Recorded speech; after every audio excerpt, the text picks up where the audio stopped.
अपनों का दर्द, अपनों की पीड़ा, अपनों का संकट, अपनों से अलग होने की दशा वही जान सकता है जिसका कोई अपना दूर हो गया है। अपनों को 100% अपना बनाने के लिए, हर हाल में अपने रिश्ते को अपने मुट्ठी में ले लेने के लिए, तत्काल रूप से अपने संबंध को मजबूती देने के लिए एक ऐसा बढ़िया उपाय आज बता रहा हूं जिससे आपको तत्क्षण प्रभाव पड़ेगा। आटे की लोई में ये सामग्री भरकर यहां रख देना है, मात्र पूरा विश्लेषण बता रहा हूं।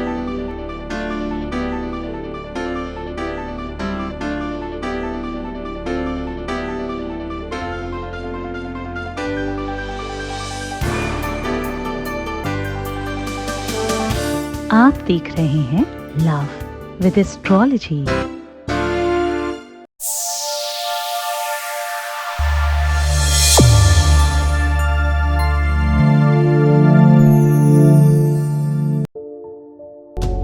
नमस्कार, मैं हूं आचार्य सतीश अवस्थी। आपका बहुत स्वागत करता हूं लव विद एस्ट्रोलॉजी में। लव विद एस्ट्रोलॉजी में आपके अपने जीवन में प्रेम भरा जाता है।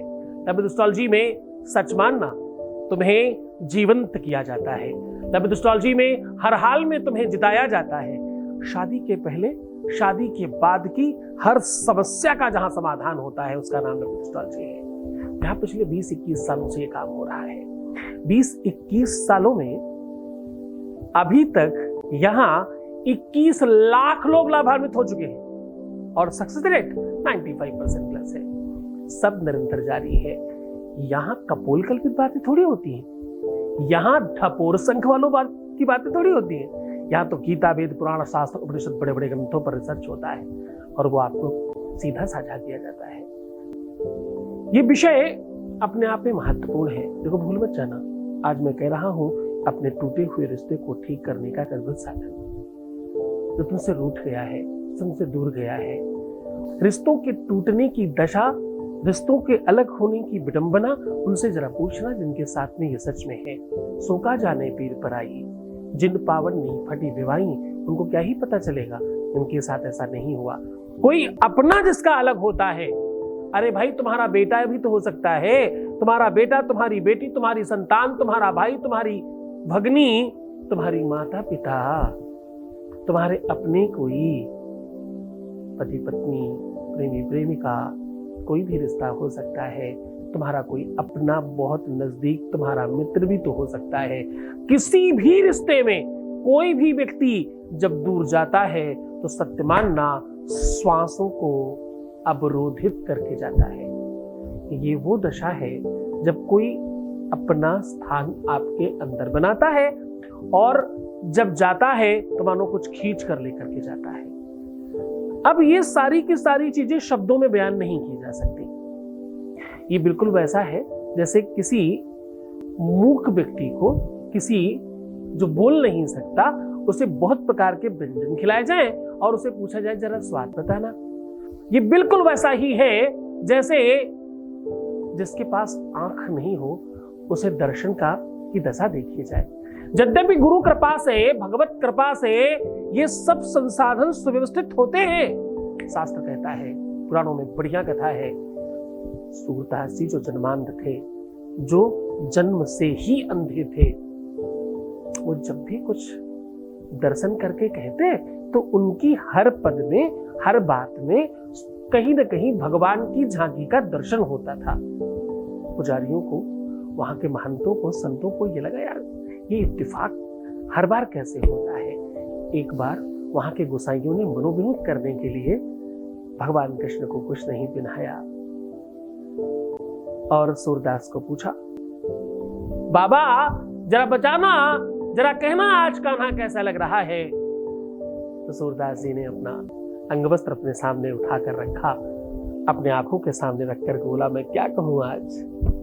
बोले क्यों बाबा, बताओ ना कैसे लग रहे हैं आज कान्हा। तो बोले आज बहुत सुंदर लग रहे हैं। आज हरि देखे नंगम नंगा, मोती माल उर्माई, विराजत छवि के उठत तरंगा। आज हरि देखे नंगम नंगा, प्रेम की आंखें जन्मांध को भी नैन सुख देती हैं। प्रेम प्रेम भगवान है, ईश्वर है, शाश्वत सत्य है। प्रेम प्रेम अमलया भक्ति है। प्रेम जिसके जीवन में है उसे कुछ नहीं चाहिए। कितनी बार हमने कहा प्रेम तो साहब पशु पक्षी समझते हैं। स्पर्श देखिए, किसी पशु को, किसी पक्षी को, किसी को स्पर्श करके देखिए प्रेम से, फिर देखिएगा उसका जो आपको प्रत्युत्तर मिलेगा वो बहुत आनंददायक होगा। मैं कहता हूं साहब, लिविंग थिंग्स में नहीं, नॉन लिविंग थिंग्स में भी किसी पुष्प को, किसी वृक्ष को, किसी पत्ती को, अरे भाई किसी पत्थर को ही एक बार प्रेम से छूकर देखना। जहां से अंत होता है वहां से अनंत का जन्म होता है। Can I repeat my sentence? जहां अंत होता है वहां से अनंत की शुरुआत होती है। जब मिट्टी से सारे रसायन समाप्त हो जाए तो मिट्टी पत्थर बनती है और उस पत्थर में भगवान का जन्म होता है। प्रेम में ये शक्ति है, प्रेम में ये ताकत है। प्रेम में वो शक्ति है जो अजन्मा है, उसका जन्म होता है। भयो प्रगट कृपाला दीन दयाला कौशल्या हितकारी। अब साहब, या तो आप एक भाषा में ये कह दिए कि हुए भय, दूसरी तरीके से थोड़ा सा मौन होकर, सावधान होकर सुनना। भय यानी डर से प्रकट हुए। अंत में अनंत का जन्म हो रहा है। ये प्रेम कर सकता है। प्रेम जब अनंत हो गया तो सत्य मानना कि रोम रोम संत हो गया। हर व्यक्ति उत्कृष्ट हो जाता है। प्रेम जब तक जीवन में नहीं आए तब तक श्रृंगार नहीं है। प्रेम नहीं आए तब तक सुख नहीं है। प्रेम नहीं आए तब तक एहसास नहीं है। प्रेम जीवन में नहीं हो तो आप नीरसता को प्राप्त होते हैं। प्रेम खुशियां देने का एक अद्भुत साधन है, लेकिन वेदना तकलीफ का सर्वोच्च स्थान है।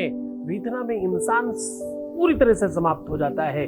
खैर, बड़ी बड़ी बातें हैं, सामान्य कह रहा हूं। एक छोटी सी लोई से जरा से आटे में ये सामग्री मिलाकर रख देना, सिर्फ रखने मात्र से। ये ऐसी व्यवस्था है, कई सारी चीजें जब सम्मिश्रित होती हैं तो उससे एक अलग एनर्जी का प्रादुर्भाव होता है। जैसे चूना और हल्दी मिला दो तो दोनों सफेद और पीले नहीं रहते, दोनों मिलकर लाल हो जाते हैं। लाली मेरे यार की जित देखूं तित लाल, लाली देखन में चली मैं भी है गई लाल। तो मैं 100% तुम्हारे प्यार के रंग में रंगने की व्यवस्था बता रहा हूं।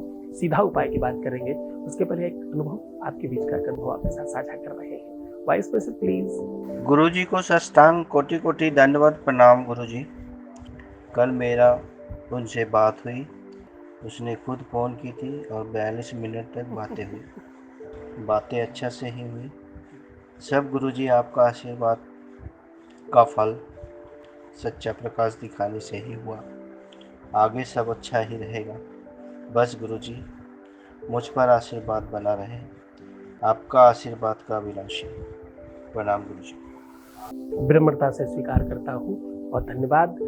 यद्यपि तुम्हें जो भी प्राप्त हो रहा है ये सब तुम्हारी श्रद्धा और विश्वास का प्रतिफल है। तुम्हारी ही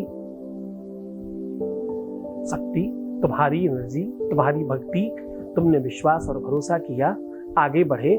मेरी तो साधना और तपस्या लग रही है। मैं तो हर बच्चों को सब कुछ देना चाहता हूँ, पर सबको थोड़ी कुछ मिल रहा है, उनको ही मिल रहा है। यद्यपि मैं बहुत सौभाग्यशाली हूँ, बहुत बड़े परसेंटेज में बच्चों को मिल रहा है, पर मैं चाहता हूँ कि 100% हो जाए। इसके लिए आप सब लोगों को तो हो जाएगा। फिर भी आपको बहुत बहुत धन्यवाद। आप जुड़े, आगे बढ़ करके आपने अपनी बात साझा करी, हमारी बात मानी और आप सफल हो गए। आपकी सफलता के लिए आपको बहुत बहुत धन्यवाद। सीधा उपाय की बात कर रहे हैं।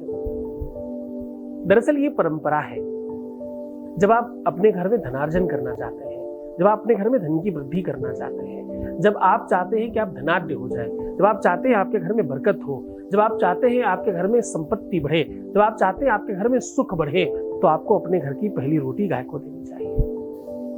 जब आप ऐसा कुछ चाहते हैं तो आपको अपने घर की देहली लीपनी चाहिए, उसको शुद्ध करना चाहिए, सात्विक करना चाहिए, देहली पूजन करना चाहिए, अनेकों उपाय हैं उसके। लेकिन अनाज का अन्न सीधा मन से जुड़ता है और मन ही तो बेचैन है। जैसा खाए अन्न वैसा हो मन, जैसा पिए पानी वैसी हो वाणी। आज पानी और अन्न दोनों का सम्मिश्रण करके आप थोड़ा सा आटे की लोई बनाइए। इस लोई के अंदर आपको क्या रखना है? राई, लोन समझते ना, नमक। राई रखना है, नमक रखना है, और इसमें रखना है काले उड़द, थोड़ा सा दही, थोड़ा सिंदूर, थोड़ा सा चावल। ये सब कुछ बंद करके रख दीजिए। अपने ऊपर से 5 से 7 बार उतारिए और अपनी प्रार्थना कीजिए जो भी आप चाहते हैं, और मन में बोलिएगा 10 दिक्पाल देवताभ्यो नमः। और इसे बाहर कहीं भी चौराहे पर रख करके इसके ऊपर दीपक जला दीजिए। मात्र इतना करने से आपके जीवन में जिस भी प्रकार के कष्ट हैं, आपके रिश्तों में, संबंधों में, प्यार में, रिलेशनशिप में, आपके परिवार में, घर में, वंश में, कुटुंब में, शादीशुदा लाइफ में 100% इसका फर्क पड़ेगा। हम लोग बड़ी बड़ी यज्ञ अनुष्ठान में ये प्रयोग किया करते हैं। आपको सहजता से ये दान दे रहे हैं। इसे बहुत मन से करना। किसी भी घर में, भवन में, मकान में, दुकान में प्रवेश कोई द्वार से ही कर सकता है, खिड़की और दरवाजों से ही कर सकता है। आपके जीवन में 10 द्वार हैं, 10 दिशाएं हैं, उनके 10 दिक्पाल हैं, 10 द्वारपाल हैं। आप उन्हें जागृत कर रहे हैं। उनमें से अगर कोई सो रहा है, कहीं से कोई समस्या आने की तरफ बढ़ रही है, तो वो तत्काल ठीक हो जाएगी। ये बात समझने की आवश्यकता तुम्हें बहुत लंबी नहीं है। तुम तो बस इतना समझो कि ये कर लेने से तुम ठीक हो जाओगे। मन से करना, श्रद्धा विश्वास से करना, लेकिन जिस समय तुम करके वापस आ रहे हो पलट कर मत देखना। बहुत मन से श्रद्धा विश्वास के साथ करना। किसी प्रकार का भय रखने की आवश्यकता नहीं। इसमें किसी भी प्रकार का कोई साइड इफेक्ट नहीं रखा गया है। अगर आप गुरु जी को प्रणाम करके आगे बढ़ते हो, सब चीजें ठीक से करते हो, तो एकदम आपको निश्चिंतता रखने की आवश्यकता है। खूब मस्त रहो, अच्छे रहो। इस बार तुम जीत सकते हो। बस तुम्हारी श्रद्धा और विश्वास थोड़ी तगड़ी चाहिए। तो मुस्कुराओ, सुंदर बनो। हर आधे घंटे में प्रणाम करके पानी पीना, अपना खूब ख्याल रखना, सुंदर रहना, बेहतर रहने की कोशिश करना, सकारात्मक चिंतन करना। मैं तुम्हारे साथ हूँ। ध्यान रहे, रोना मत, परेशान मत होना, दुखी मत होना, उल्टा सीधा नहीं सोचना, प्रीवियस लाइफ नहीं बताना, पैसों का आदान प्रदान मत करना, किसी भी सूरत में खराब मत सोचना। तुम सिर्फ अपना ख्याल रखो। मैं तुम्हारा, तुम्हारे प्यार का, परिवार का, घर का, संसार का, इसका उसका सबका ख्याल रख रहा हूं। ओम नमः शिवाय।